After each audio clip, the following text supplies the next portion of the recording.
jovem comemora uma vida nova, a mudança dentro e fora da escola. Na batucada se fortalece, roda de direitos, é isso que acontece. Se afasta do perigo da exploração sexual, diz não às drogas, se livra do mal. A favor da arte e o amor pra vida, cultura, talento e cidadania. Índio, negro, branco e pardo, em qualquer parte do país. Roda de direitos, nosso lema é ser feliz. Vem pra essa roda, vem vibrar com a gente, vencendo na vida, fazendo diferente. Vem pra essa roda, vem vibrar com a gente, vencendo na vida, fazendo diferente. Roda de direitos.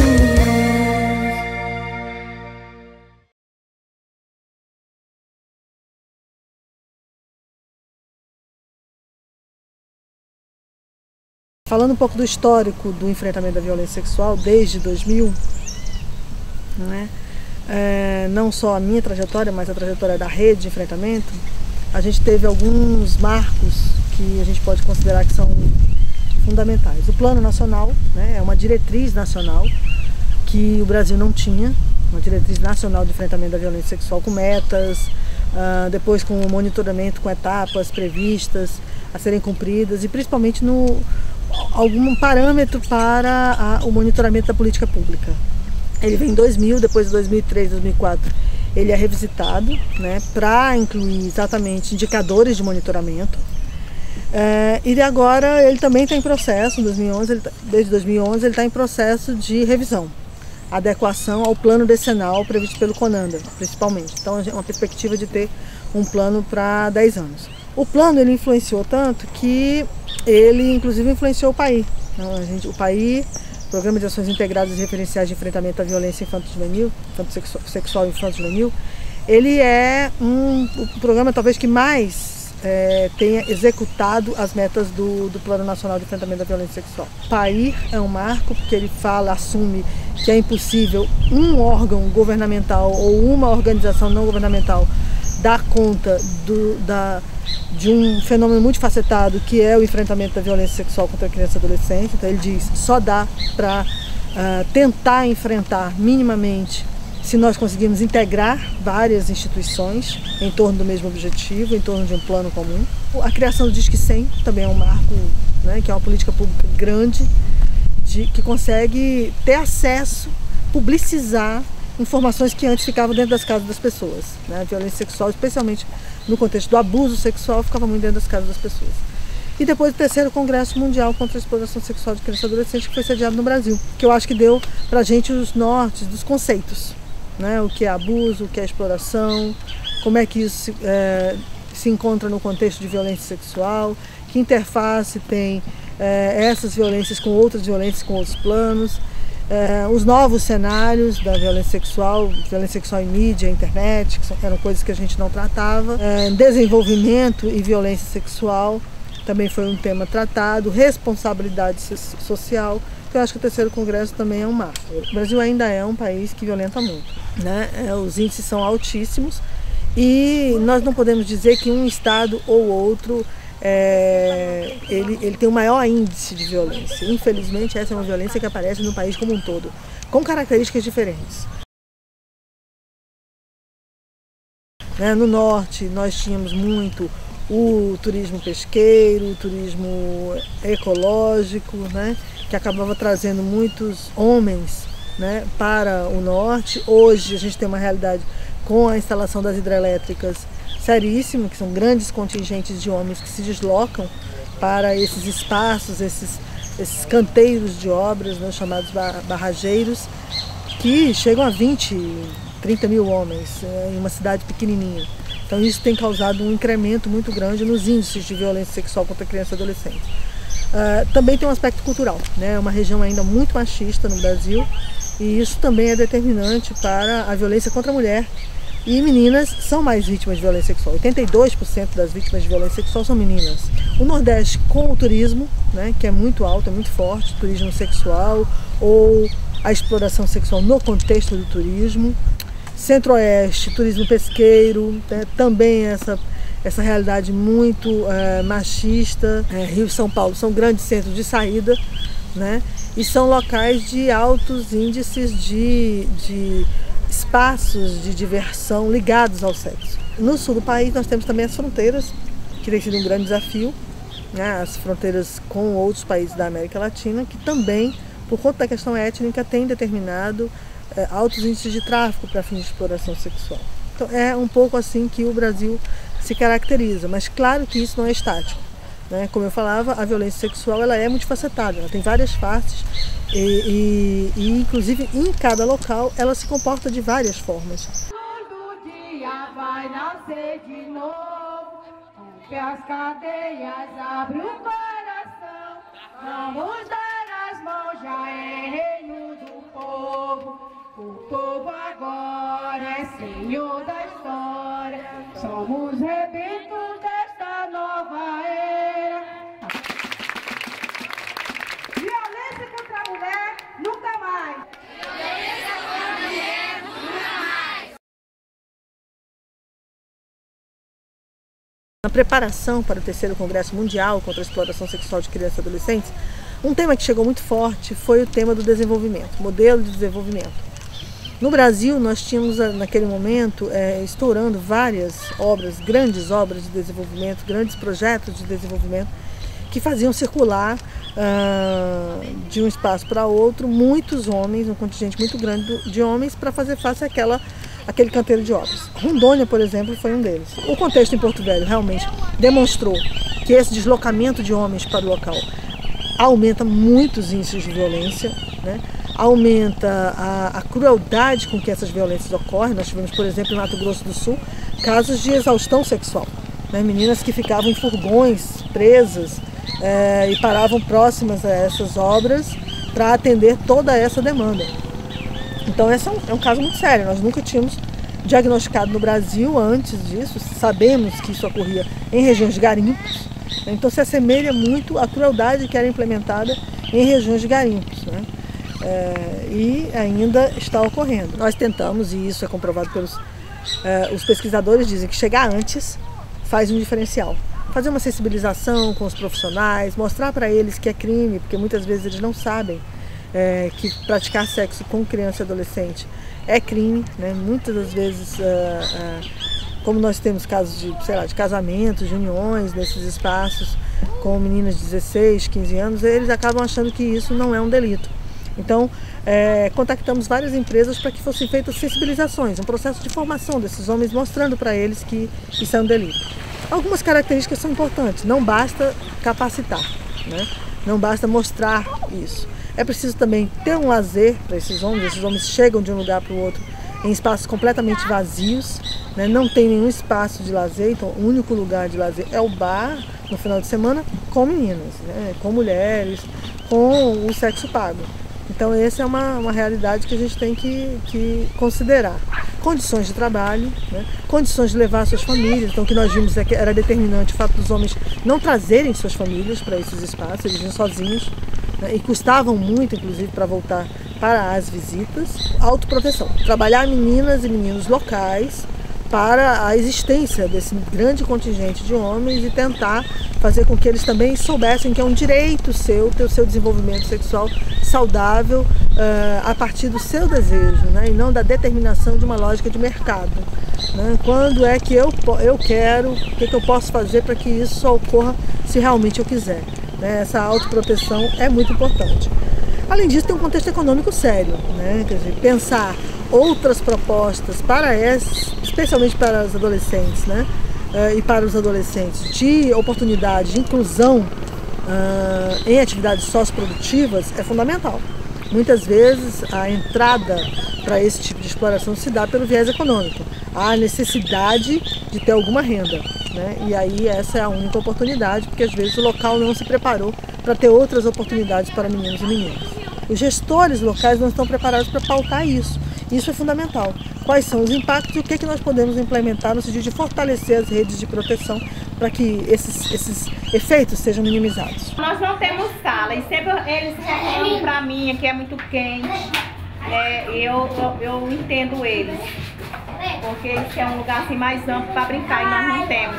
Nosso quintal é muito pequeno, aí já tem o quintal da vizinha do lado, que já tem um cachorro, aí esse cachorro é valente, tem vezes que ele se solta, eu prendo esses meninos, a gente fica tudo porta fechada, né, e é muito quente também. As obras se instalam com autorização governamental para se instalarem a partir de um relatório de avaliação de impacto que considera principalmente o impacto no meio ambiente. Ela não considera o impacto social e que ações a empresa vai desenvolver para reduzir esses impactos sociais. E isso é fundamental, né? Essa avaliação, esse estudo prévio com a população local, né, com as universidades locais, de quais são as ações que podem reduzir esse dano, é fundamental. Primeiro, hoje nós temos um canal de denúncia. Isso é tranquilo. Se nós denunciamos, isso facilmente chega ao poder público.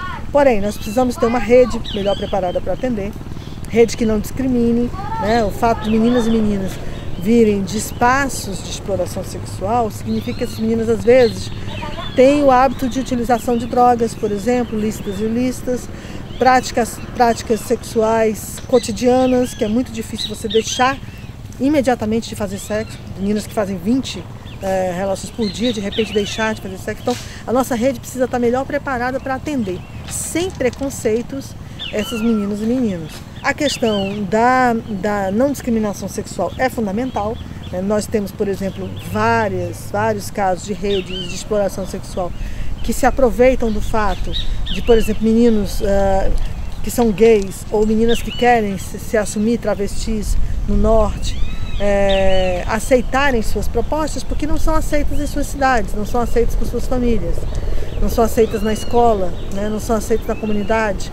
Então isso precisa ser reduzido, quer dizer, a gente precisa ter campanhas também de sensibilização, de tolerância com relação ao respeito pela orientação sexual do outro. A outra questão é a questão da defesa e responsabilização. Precisamos incrementar as punições. A certeza da impunidade ainda determina os altos índices de violência. A justiça precisa estar melhor preparada para não agredir meninos e meninas com seus depoimentos, que muitas vezes são muito agressivos, mas, por outro lado, responsabilizar, né, agressores de forma que isso seja exemplo para outros casos. A outra coisa é a saúde e a educação, né? Essas áreas já são responsáveis por notificar casos de violência sexual. Isso tem sido muito pouco notificado. É fundamental que isso comece a ocorrer, porque muitas vezes eles são porta de entrada de violência, eles conseguem ter acesso que a área de proteção dos direitos humanos de criança e adolescente não tem acesso, né? Fortalecer o sistema de garantia de direitos, né? Fortalecer os conselhos tutelares, com formação realmente especializada para que eles saibam atuar nessas áreas e com estrutura, claro, para chegar a esses casos onde eles estão ocorrendo, que muitas vezes, especialmente no norte, centro-oeste, nós temos dificuldade de chegar a esses casos porque eles estão até territorialmente muito distantes. Direitos sexuais, para nós, são direitos humanos. Está posto como mais um direito humano. Todo direito humano é inerente. Para nós, da área da infância e da adolescência, significa ter direito ao seu desenvolvimento sexual saudável, protegido de qualquer tipo de violência. Assumindo que criança e adolescente têm sexualidade, porque tem sexualidade, não é? Só que ela tem que ser protegida. Não pode se aproveitar do desenvolvimento sexual de uma criança ou adolescente, não pode haver o aproveitamento por um adulto. Crianças e adolescentes não são violentados por acaso. É que a gente fez de conta que eles não tinham sexualidade. Isso é direito sexual. Então, violência contra criança e adolescente é negligência sexual, violência psicológica e violência física. O que é violência? É restringir completamente de um direito. Então, se você, por exemplo, é negligente ao ponto de nunca ir matricular seu filho na escola, no final isso não é uma violência? Dentro da violência sexual, que é o nosso foco, nós temos o abuso e a exploração.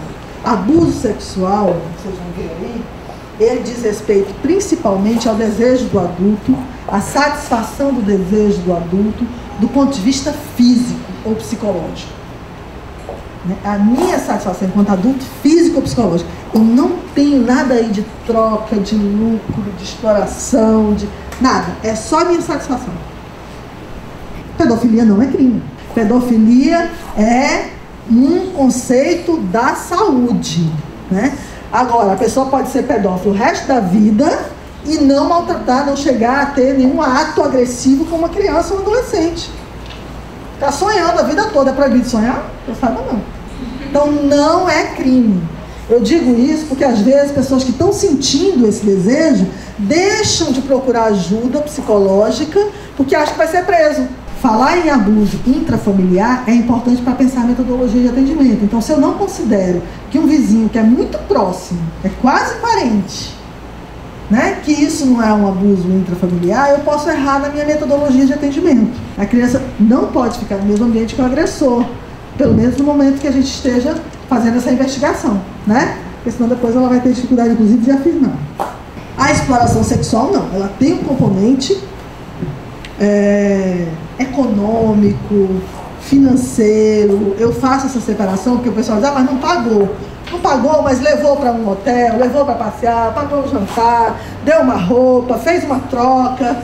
Isso é exploração sexual. E aí a exploração sexual, que tem 4 formas.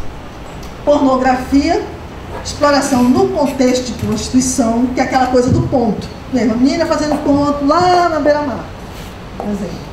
Né? No contexto da prostituição, que a gente acha que ela é a autora, né?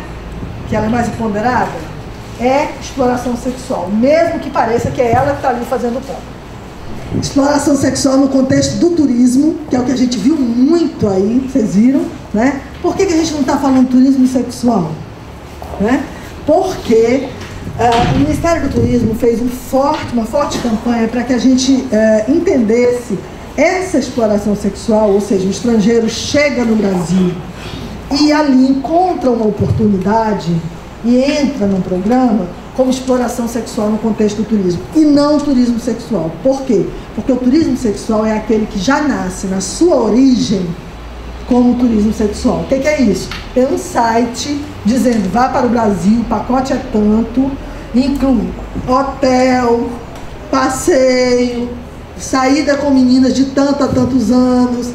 Isso aí é turismo sexual. Eu comprei um pacote do turismo sexual. Tráfico é isso, né? Você transportar de um lugar para o outro com fins de exploração sexual.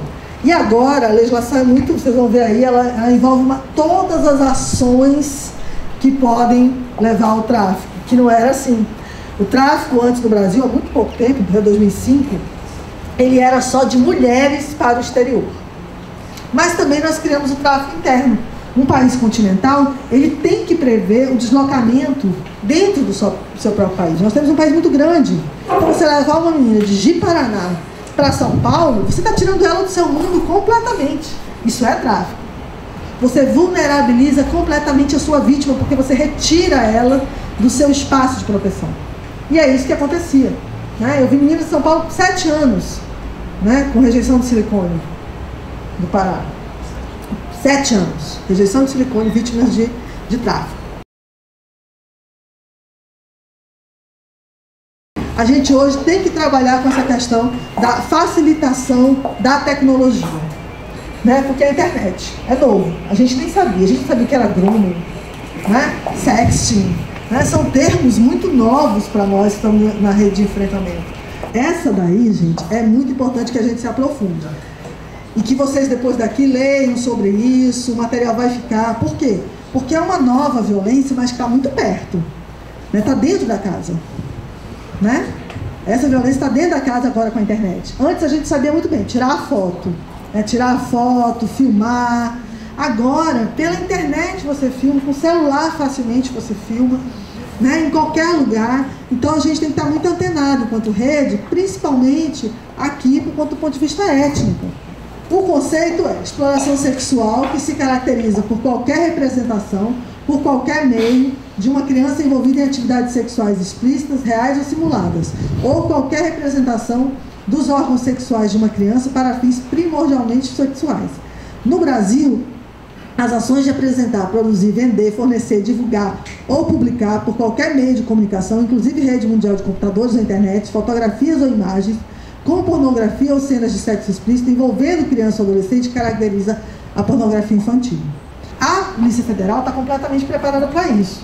Né? Tem toda a condição de saber quantas vezes foi acessado, se você repassou ou não. Então, a avaliação do computador, isso a gente discutiu muito na CPI, porque a Polícia Federal queria, não, mas a gente precisa pegar quem acessa. Por quê? Mercado, né, gente? Se não tiver a demanda, né, não tem oferta. Isso só acontece porque tem gente que compra. Então, eles precisavam ter acesso a essas pessoas que parecem estar em casa, né, bonzinhos, mas que estão comprando esses vídeos. Sexting é uma expressão de abuso sexual recente, no qual adolescentes, jovens e adultos usam celulares, e-mails, salas de bate-papo, comunicadores instantâneos e sites de relacionamento para enviar fotos sensuais, mensagens de texto eróticas ou com convites sexuais para conhecidos. Se eu receber isso, eu posso denunciar a pessoa? Posso. Mas aí, eu recebi, a partir do momento que eu recebi, eu disse, opa, isso é uma oportunidade interessante. A criatura me mandou, estou eu aqui com a foto dela sem roupa, entendeu? Resolvi fazer uma outra coisa.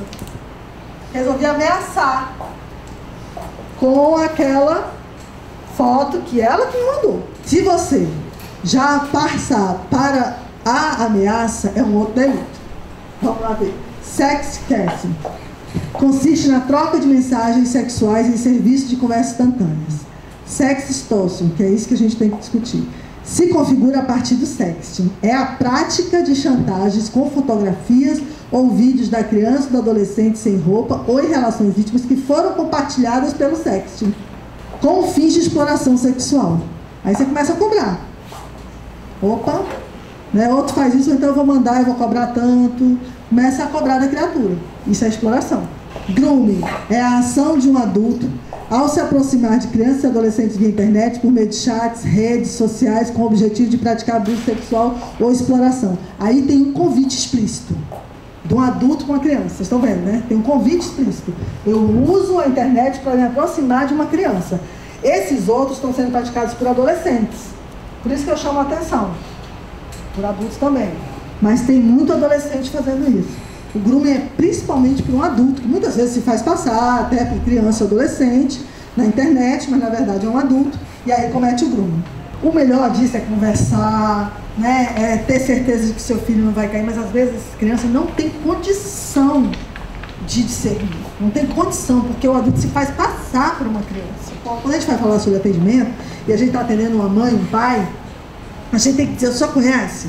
Você sabe o que é sexting? Sexting, sabe? Grooming, o senhor conhece isso? Isso é novo, gente.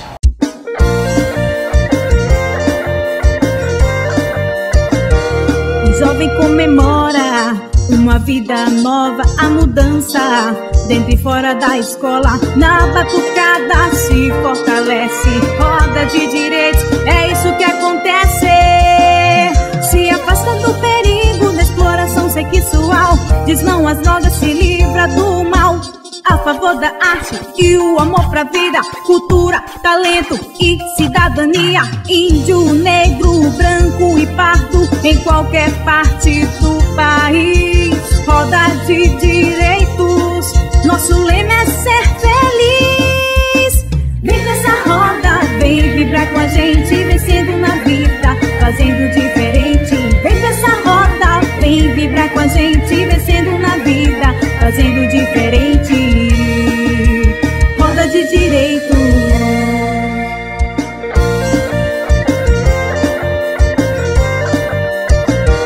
O jovem comemora uma vida nova, a mudança dentro e fora da escola. Na batucada se fortalece, roda de direitos, é isso que acontece. Se afasta do perigo da exploração sexual, diz não às drogas, se livra do mal. A favor da arte e o amor pra vida, cultura, talento e cidadania. Índio, negro, branco e pardo, em qualquer parte do país. Roda de direitos, nosso lema é ser feliz. Vem nessa roda, vem vibrar com a gente,